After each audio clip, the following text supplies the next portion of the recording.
बिस्मिल्लाहिर्रहमानिर्रहीम। ऐसे ही सच्चे और दिलचस्प वाकया सुनने के लिए हमारे चैनल को सब्सक्राइब करें।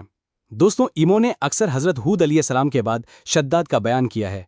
कौम आद में दो बादशाह गुजरे, एक का नाम था शरीर और दूसरा शद्दाद। ये दोनों भाई थे। शरीर बड़ा भाई था जबकि शद्दाद छोटा भाई था। कौम आद के बारे में अल्लाह ताला ने कुरान शरीफ में फरमाया है कि हमने इस जैसी कौम दुनिया में दोबारा पैदा नहीं की। कौम आद यमन में आबाद थी। हालांकि शरीर और उसके लोग मुशरिक थे, शिर्क किया करते थे। लेकिन कहा जाता है कि शरीर बड़ा ही इंसाफ वाला आदमी था। उसका इंसाफ दूर दूर तक मशहूर था। उसके इंसाफ से शेर और बकरी एक जगह पानी पीते थे।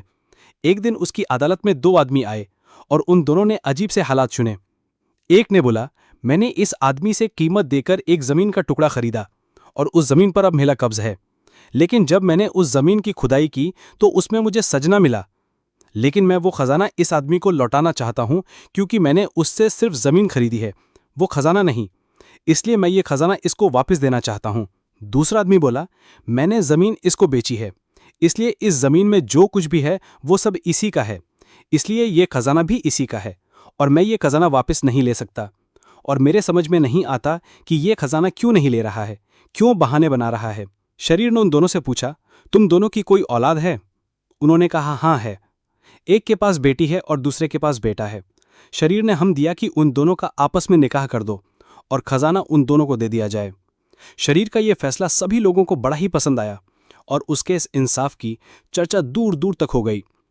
हजरत हूद ने अलैहिस्सलाम ने शरीर को इनाम की दावत दी, लेकिन उसने सब कुछ होने के बाद भी मना कर दिया और शिरक की ही हालत में मरा गया। इसके बाद शद्दाद गद्दी पर बैठा। हजरत हूद अलैहिस्सलाम ने सद्दाद को भी इनाम लाने के लिए कहा। सद्दाद ने कहा, अगर मैंने तुम्हारा दिन अपना लिया तो मुझे क्या फ़ायदा होगा? हज़रत हूद अलैहिस्सलाम ने फरमाया, अल्लाह ताला तुम्हें इसके बदले हमेशा हमेशा के लिए जन्नत अता फरमा देगा और तुम पर अपनी रहमत और मेहरबानी करेगा। सद्दाद ने जवाब दिया, अपनी जन्नत तो मैं खुद ही इस दुनिया में ही बना लूँगा। और वहाँ ऐशो इसरत से इस दुनिया में ही जन्नत बनाने का मजबूत पैदा कर लिया। इसके बाद सद्दाद ने मुल्क के कोने कोने में ये पैगाम भेजा और हम दिया कि सबके पास जितना भी सोना चांदी है वो सब के सब उसके पास लाकर पेश किया जाए। इस तरह उसके पास बड़ी तादाद में सोना चांदी हीरे जवाहरात जमा हो गए।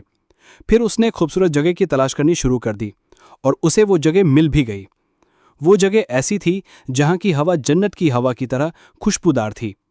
उसने एक जगह पर तमाम हीरे जवाहरात जमा करवाए, मुल्क के कोने कोने से बड़े ही तेज और होशियार कारीगर बुलवाए और इमारत की मजबूत से मजबूत नींव डलवाना शुरू कर दी। उसकी दीवारों की लंबाई लोगों की सोच से ज्यादा ऊंची थी और उसकी चौड़ाई उसके कारीगरों के हिसाब से उस वक्त की सबसे चौड़ी दीवार थी। आसमान को छूती थी और उसकी चमक धमक सूरज और चांद की नी थी। जब से यह दुनिया कायम हुई थी ऐसी इमारत कभी नहीं बनी थी। उसकी दीवारें सोने और चांदी से बनवाई गई थीं और छत सोने के पत्तों से सजाए गए।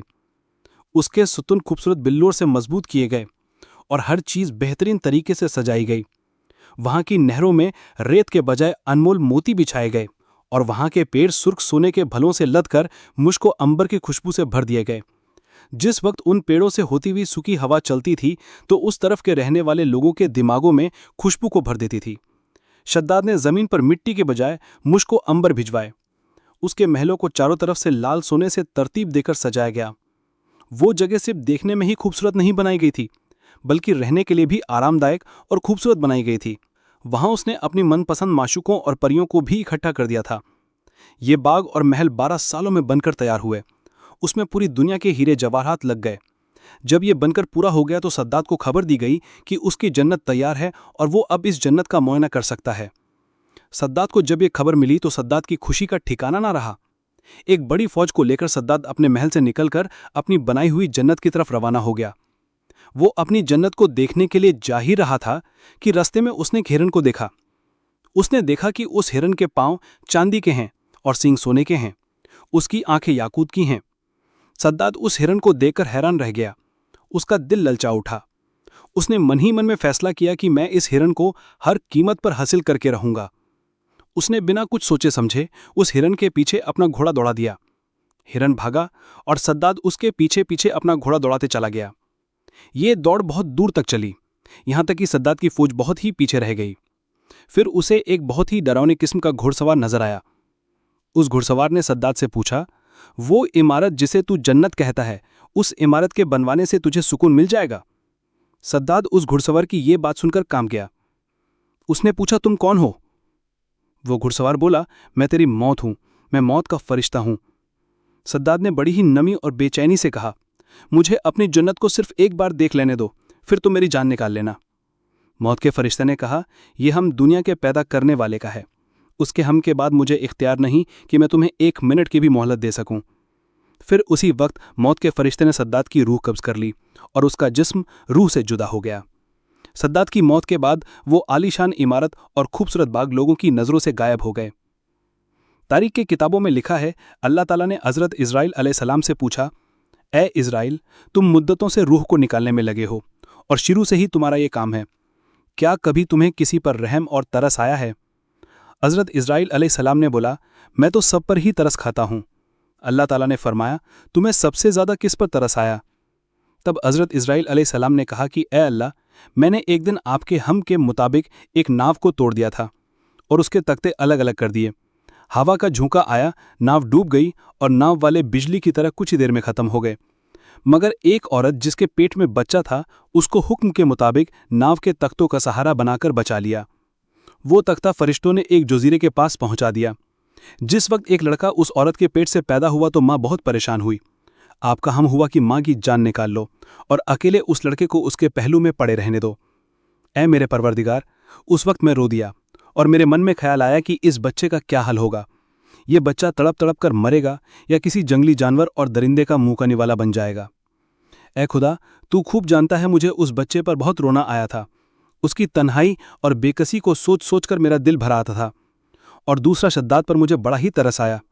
उसने कई बरसों में इमारत बनवाई, लेकिन उसकी एक झलक भी देखने से महरूम रह गया और दिल में हसरत और अफसोस लिए ही इस दुनिया से चला गया।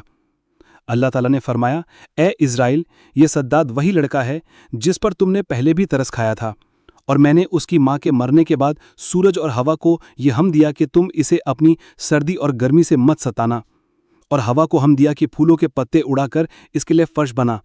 फिर उसके दोनों अंगूठे से दूध और शहद की नहर मैंने बनाई। कितनी मेहरबानियों के साथ मैंने उसकी जान बचाई, उसे दौलत से नवाजा, बादशाह बनाया, दुनिया की सारी नियामतों से आता फरमाया। लेकिन फिर भी इन नियामतों का शुक्र अदा करने के बजाय वो खुदा होने का दावा करने लगा। उसका तो ये अंजाम होना ही था। दोस्तों, ये था सद्दाद और उसकी जन्नत का वाकया। उसने अपने घमंड से इस जन्नत को बनवा तो लिया, लेकिन अल्लाह की कुदरत को कुछ और ही मंजूर था। वो अपनी बनवाई हुई जन्नत को ना देख सका। अल्लाह ने उसे रहती दुनिया के लिए सबक बना दिया कि दौलत और शोहरत पर घमंड करके कुछ भी हासिल नहीं होने वाला। हर किसी को उसके अमाल का बदला मिलेगा।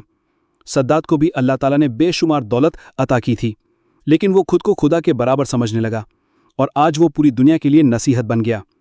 अल्लाह ताला से दुआ है कि अल्लाह ताला हमें अपनी दौलत को सही काम में खर्च करने की तौफीक अता फरमाए और गुमराही के रास्ते से बचाए। आमीन। तो दोस्तों, ये था आज का वाकया।